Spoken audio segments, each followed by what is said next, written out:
जगत के कल्याण के लिए ब्रह्मा जी का तेज छलकने से उनका कुछ अंश समुद्र में जा गिरा, जिसको एक मछली ने ग्रहण कर लिया। उसी के गर्भ से कवि नारायण के अवतार में मच्छेंद्र नाथ जी का जन्म हुआ। नमस्कार and welcome to the Shubham blog. जैसा कि दोस्तों आप लोगों ने थंबनेल में देख ही लिया, तो आइए चलते अपने सफर की तरफ। सोनभद्र ऐतिहासिक प्रमाणों के आधार पर यह पता चलता है कि यहाँ पर अनेक संत महात्माओं ने तपस्या करने के लिए इस जगह का चुनाव किया था। शायद इसीलिए इस जगह को गुप्त काशी के नाम से जाना जाता है। आज हम इस गुप्त काशी में ऐसे ही धाम की यात्रा करेंगे जिसकी यात्रा आपको ऊर्जा से भर देगी। ये यात्रा नाथ संप्रदाय के पहले गुरु मच्छेंद्र नाथ की है, जो बाबा गोरखनाथ के गुरु थे और उत्तर प्रदेश के वर्तमान माननीय मुख्यमंत्री आदित्य योगी नाथ जी इसी संप्रदाय से आते हैं। सोनभद्र से 35 किलोमीटर दूर जंगल की गुफा में नाथ संप्रदाय के गुरु मच्छेंद्र नाथ धाम स्थित है। पिछले दिनों पेयजल पाइपलाइन परियोजना के शिलान्यास के दौरान सोनभद्र के धनरोल के किनारे से मुख्यमंत्री आदित्य योगी नाथ जी द्वारा मच्छेंद्र नाथ में एक दिन प्रवास करने की इच्छा जताई। इसके बाद इस क्षेत्र में विकास की संभावना प्रबल हो गई।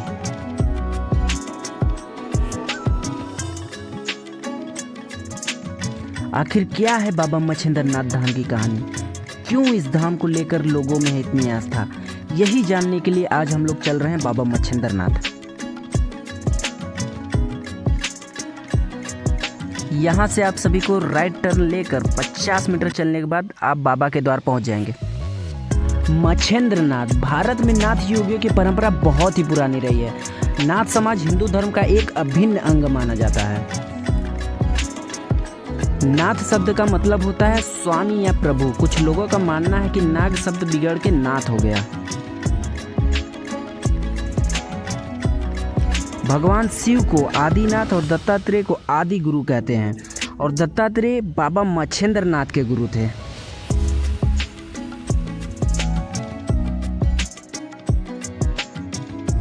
आदिनाथ और दत्तात्रेय के बाद सबसे महत्वपूर्ण नाम आचार्य मच्छेंद्र नाथ जी का आता है, जो मीननाथ या मच्छेंद्र नाथ से लोकप्रिय हुए। बाबा मच्छेंद्र नाथ का धाम प्राकृतिक सौंदर्य से भरपूर है, जिसको घूमने व देखने के लिए दूर दूर से श्रद्धालु आते हैं।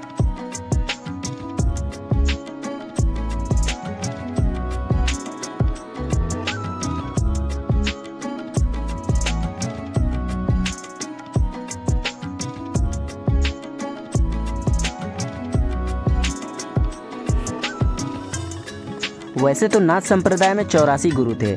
उनमें से 9 गुरुओं का ही विशेष वर्णन है, जिनको नवनाथ या नव सिद्धि के नाम से भी जाना जाता है। इन्होंने ही हठयोग विद्यालय की स्थापना की थी। ये हठयोग या कोल मार्ग की पहली पुस्तक कोल ज्ञान निर्णय के भी लेखक थे। इनका बौद्ध धर्म में भी सामान्य मान्यता है।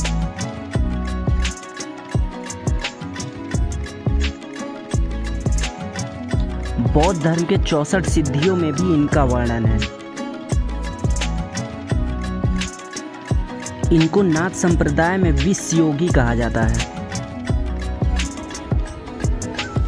इतिहासकार बाबा मच्छेंद्र नाथ का काल 8वीं शताब्दी मानते हैं तथा गोरखनाथ का 10वीं शताब्दी के पूर्व उत्पन्न माने जाते हैं।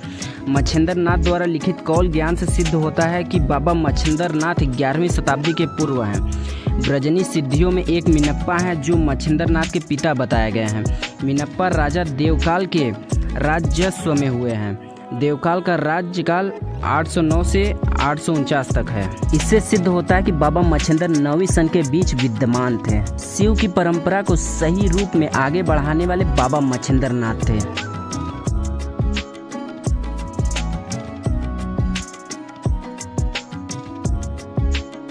तो दोस्तों अभी हम लोग आ चुके हैं मच्छेंद्र नाथ, तो आइए चलिए बाबा जी का दर्शन करते हैं। बाबा मच्छेंद्र नाथ के विषय में और एक कथा प्रसिद्ध है, जो हनुमान जी और बाबा मच्छेंद्र नाथ के बीच युद्ध के विषय में है। एक बार बाबा मच्छेंद्र नाथ राम सेतु पर तपस्या कर रहे थे। उसी समय हनुमान जी ने उनकी परीक्षा लेने की सोची। उन्होंने वही पास पड़े 7 पर्वतों पर अपनी गदा से प्रहार करने लगे, जिससे बाबा मच्छेंद्र नाथ की तपस्या भंग हो गई। इस पर इन दोनों के बीच युद्ध छिड़ गया। हनुमान जी ने 7 पर्वतों को उखाड़कर मच्छेंद्र नाथ की तरफ फेंका। उन्होंने उन सभी पर्वतों को अपनी तंत्र विद्या से चूर कर दिया। मच्छंदर नाथ ने अपनी तंत्र विद्या से हनुमान जी को स्तंभित कर दिए। यह देखकर महाबली हनुमान जी बहुत प्रसन्न हुए और उन्होंने बाबा मच्छंदर नाथ को अपना आशीर्वाद दिया।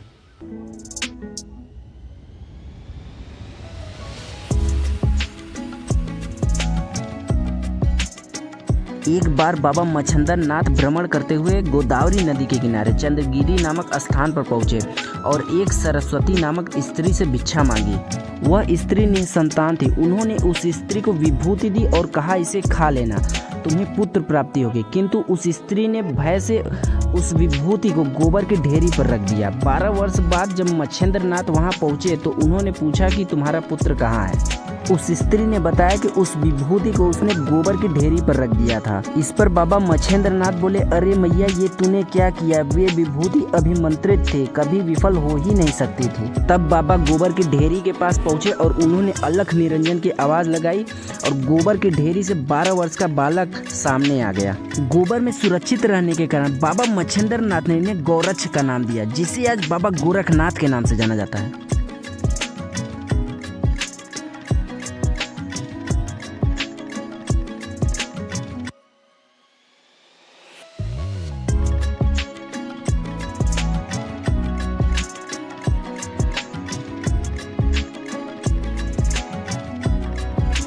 समय के साथ इस धाम को देखने व समझने के लिए दूर दूर से भक्तगण आते हैं और यहाँ पर कई दिनों तक रहते हैं।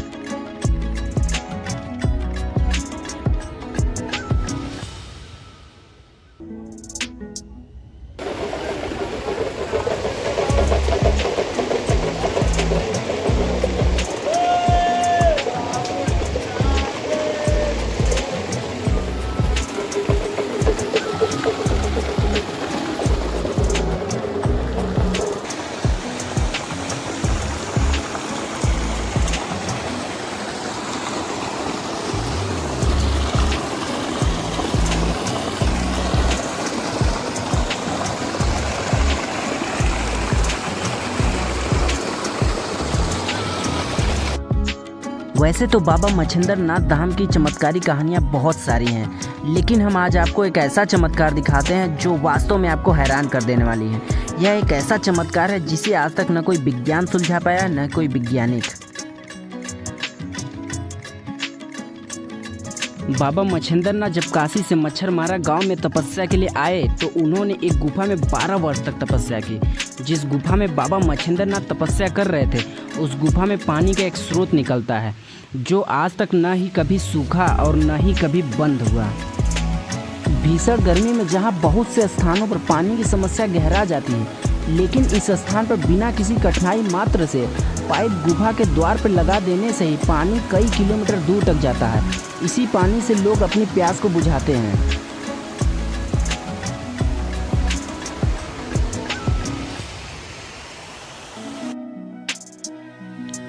बाबा मच्छंदर नाथ के 12 वर्ष की तपस्या खत्म होने के बाद उन्होंने 11 शिवलिंग की स्थापना की, जिसके पीछे की ये मान्यता है कि ये बाबा के ही अवतार हैं। और कहा यह भी जाता है कि आप इन शिवलिंगों के सामने जो भी मनोकामना मांगते हैं वो अवश्य पूरी होती है।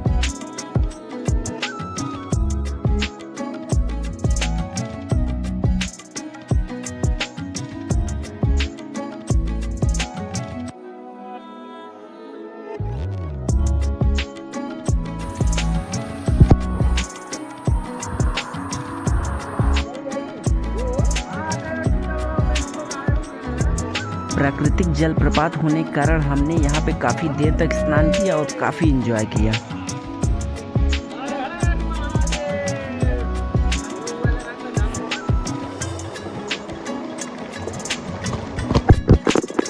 दोस्तों, बाबा का दर्शन करने से पहले हम सभी लोगों ने स्नान किया और इसके बाद बाबा जी का दर्शन करने चले गए।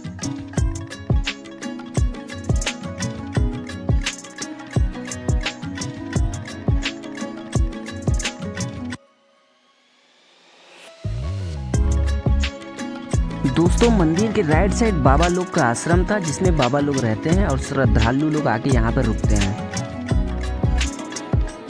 आइए दोस्तों, अब हम लोग बाबा मच्छंदर नाथ का दर्शन करते हैं।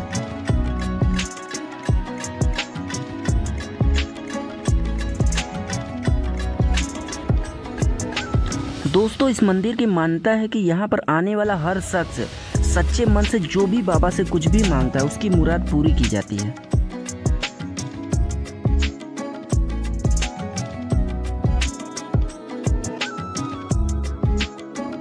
दोस्तों मंदिर परिसर में प्रवेश करते ही हमको सबसे पहले हनुमान जी के दर्शन करने को मिले। उसके बाद हमने माँ काली का दर्शन किया, फिर उसके बाद भगवान शनि महाराज का दर्शन किया।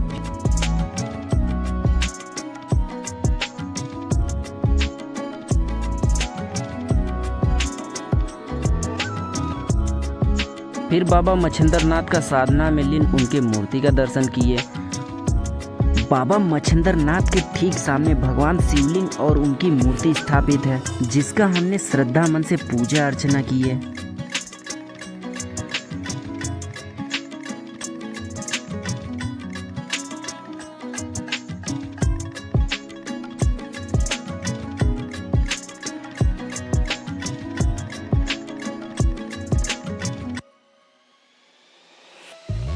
दोस्तों यही मंदिर परिसर में भगवान कृष्ण और राधा का भी मूर्ति स्थापित है, जो हर साल कृष्ण जन्माष्टमी पर भव्य मेले का आयोजन यहाँ पर किया जाता है। भव्य मेले में दूर दूर से श्रद्धालुओं का आगमन होता है और भगवान कृष्ण के जन्म का रात्रि भर उत्सव मनाते हैं। और मंदिर परिसर में माँ दुर्गा का भी मूर्ति स्थापित है।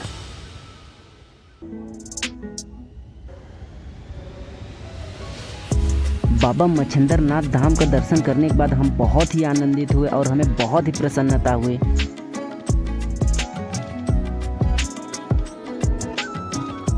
यही मंदिर परिसर में हमें मनमोहित 2 हंसों का जोड़ा देखने को मिला, जो बहुत ही अद्भुत दिख रहे थे। हंसों के बारे में ये कहा जाता है कि ये दोनों हमेशा साथ ही रहते हैं, किसी एक को कुछ भी होने पर दूसरा अपने आप ही दम तोड़ देता है। हमने इन 2 प्यारे हंसों को दाना खिला के हम बहुत ही आनंदित हुए।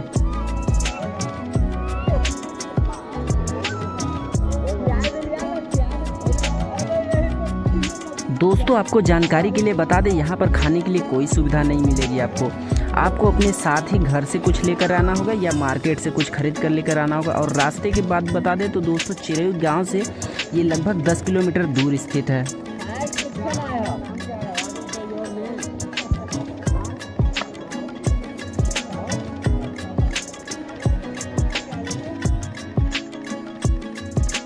दोस्तों मच्छिंद्र नाथ की समाधि उज्जैन के गढ़कालिका के पास स्थित है। कुछ लोगों का मानना है कि मच्छिंद्र नाथ की समाधि मच्छिंद्रगढ़ में है, जो महाराष्ट्र जिला के सावर गांव के ग्राम मायवा के निकट स्थित है।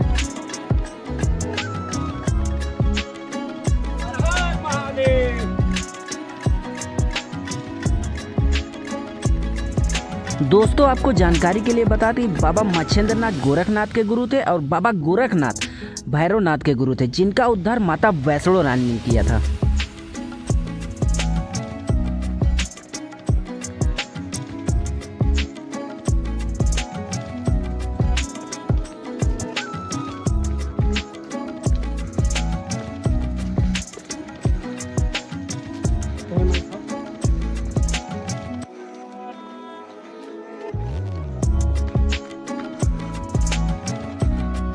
दोस्तों हम सभी लोगों को भूख बहुत तेज लगी थी, इसीलिए हम लोग सबसे पहले चिरई गांव पहुंचे। वहां पर एक चाट वाले भैया मिले, जिनकी दुकान का नाम था करण मिष्ठान भंडार। चाट वाले भैया ने हमें बहुत ही अच्छा चाट खिलाया, साथ में इनके यहाँ फुल्की भी बहुत ही अच्छी बनी थी।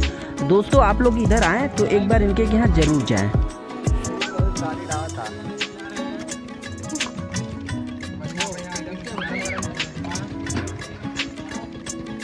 दोस्तों चाट वाले भैया ने सफाई का पूरा ध्यान अच्छे से रखा था।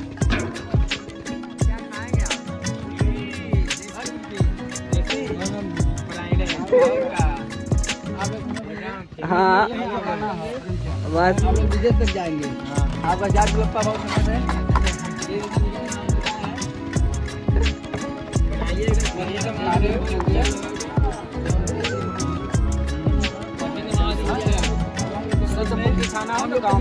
दोस्तों हमें गांव के सीनियर सिटीजन लोगों से बात करके बहुत ही अच्छा लगा। साथ में हमें ये भी पता चला कि गांव के लोग बहुत ही अच्छे होते हैं।